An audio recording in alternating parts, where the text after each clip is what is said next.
Sam Connolly from MT.Heads. First off, tell us a little bit about you and how did you come up with the name? So we're MT.Heads. It's me, Sam Connolly, I'm the drummer, and John Daly, who is the singer. Yeah, we were trying to think of names for a long time. We've been sending demos back and forth to each other since about 2019. We only formed in 2022 when we created our song Valentine. But yeah, we were looking at names for a long time. We were nearly Double Negative, which is a Dominic Fike song. He's probably our biggest inspiration. But one day I was on holidays with my parents when I was about 16, and it's kind of the age where you're not really supposed to go on holidays with your parents anymore. It was just kind of me and them. And I was just sitting there really kind of lonely looking at my phone and watching everyone's stories. And I was kind of like, I shouldn't, I'm in a really sunny country. I shouldn't be jealous of people at home. And in my head, it's just really, really silly. But I just thought like, I'm so empty. And then I realized M and T together is empty. And then we just played around with that until we found something nice. How did you personally get involved with music? I mean, I've had many musicians on as part of bands, but never a drummer. When did you start getting into music yourself? I was taken to guitar lessons with my friends when I was about 5, I'd say. The guy teaching us had so many instruments, and I think controversially, I think guitar is boring. So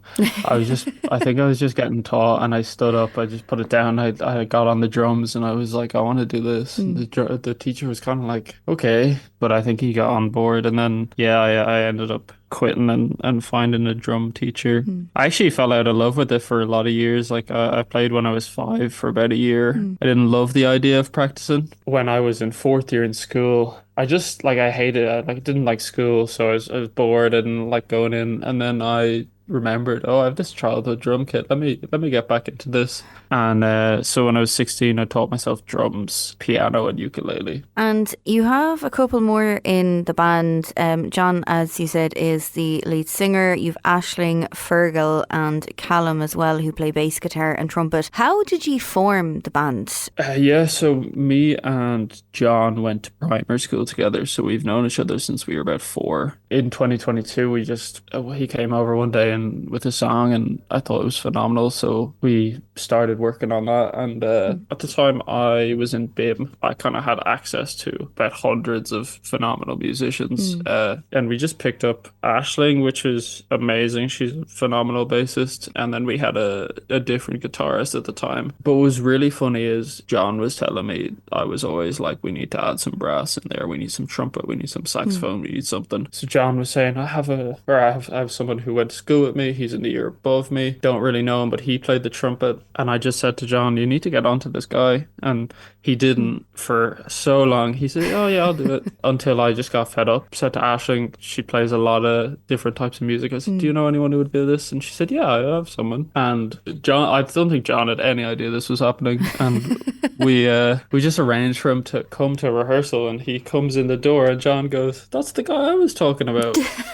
So very small world. You said at the start of the conversation that you guys take inspiration from Dominic Fike. Is there anybody else out there that you guys look up to when writing and performing? Dominic Fike is the biggest kind of shared influence. 21 Pilots, massive influence. Tyler Joseph, the singer, I think he's just wonderful. I think the way he approaches music is phenomenal, and the way he cares about the craft of making the songs. We also love Arctic Monkeys. Dayglow's phenomenal. Yeah, just kind of anyone in the kind of space of Dominic Fike. Hard Life, formerly Easy Life, we absolutely love them. I think we listen to a lot of things. Like I listen to a lot of soul, and I listen to like a lot of different genres, and I think it's cool to try and mix them in. We don't have a ton of songs that you could be like, oh, this sounds like soul. Like we have a kind of bossa nova soul-y pop song called Nothing More, and that's very much like I just wanted to go left field. But yeah, it's kind of all over the place. But with the new song Freezing Over, it's very back to our roots. It's very Dominic Fike. Going on to your track Freezing Over is one of the reasons we are chatting. I suppose tell us a little bit more about the track, and is there a story behind it for one of you in the band? This one has been sitting on voice memos on phones since about 2022, I think. From what I know, John went on a ski trip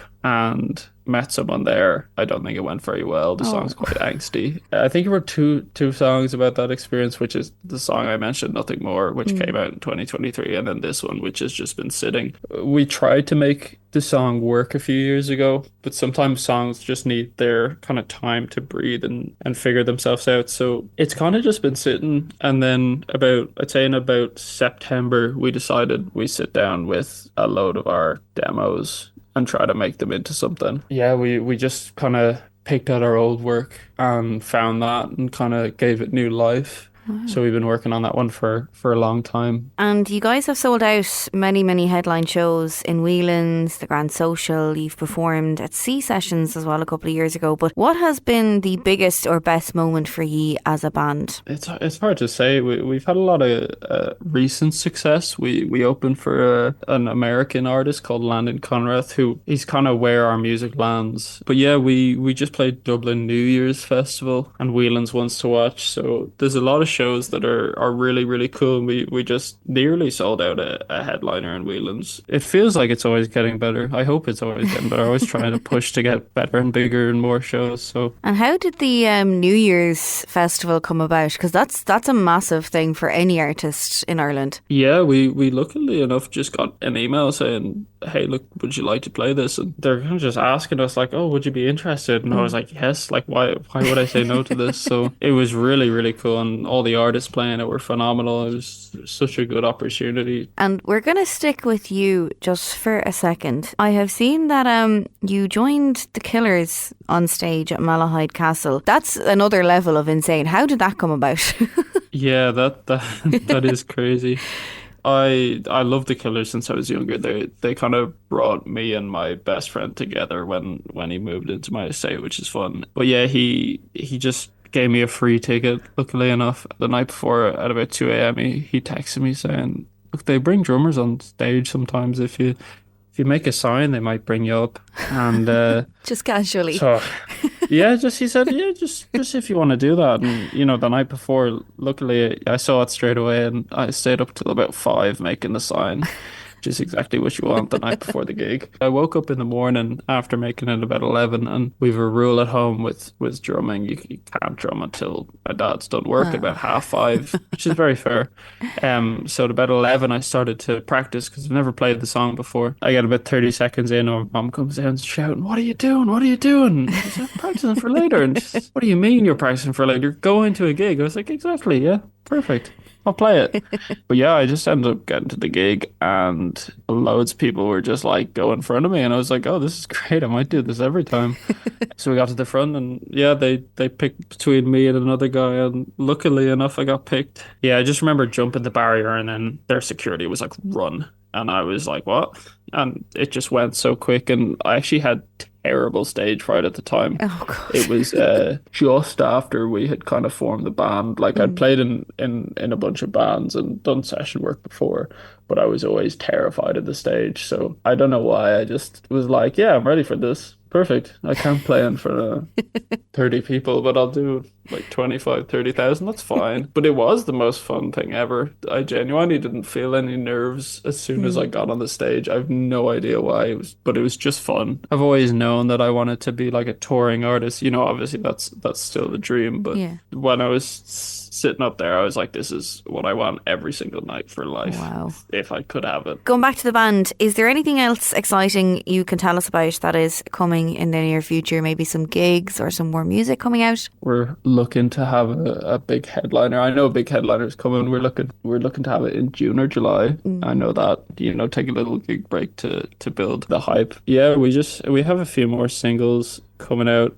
We just released All I Ever Wanted. Our former single, Freezing Over, is out. We've done our first music video that we've done ourselves. We have one done in the past, but we've been working on a music video. Yeah, we will be releasing, I think, 3 singles before the summer, which is a song called Red. We're going to put together a little summer EP, all with songs that we play live. We're super excited for that. So if anyone's been to any gigs, they'll know the songs coming out, except for Freezing Over. We've only played that once ever.